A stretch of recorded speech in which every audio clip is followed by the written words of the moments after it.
Magandang umaga, ngayon po ay araw ng Huwebes, September 5, 2024 at update po muli tayo sa lagay ng panahon. Nakalabas na po ng ating Philippine Area of Responsibility ang dating si Enteng ayon sa Pag-asa. Isa na itong typhoon category, ngunit ang trough o extension nito ay nakaka-apekto pa rin sa Northern Luzon. Southwest monsoon ay nakaka-apekto pa rin sa Central at Southern Luzon na kung saan pinalakas pa rin po ng nasabing bagyong sa Enteng. Samantala sa kasalukuyan, wala na po tayong minomonitor na namang bagyo o low pressure area sa loob po ng ating Philippine Area of Responsibility.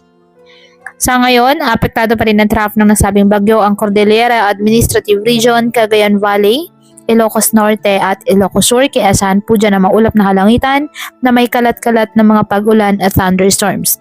Ang Pangasinan, Zambales, Bataan at Occidental Mindoro, apektado po ng monsoon rains at ang Metro Manila, La Union, Cavite, Batangas, Rizal, Laguna, Oriental Mindoro, Northern Palawan at nalalabing bahagi ng Central Luzon, asahan po ang occasional rains na dulot pa rin ng habagat.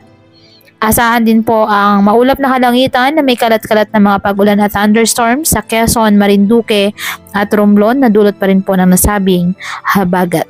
At ang nalalabing bahagi ng ating bansa ay apektado po ng mga localized thunderstorms.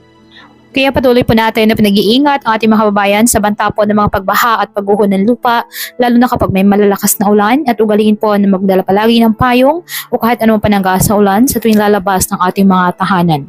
At yan po muna ang update sa lagay ng panahon ngayong araw.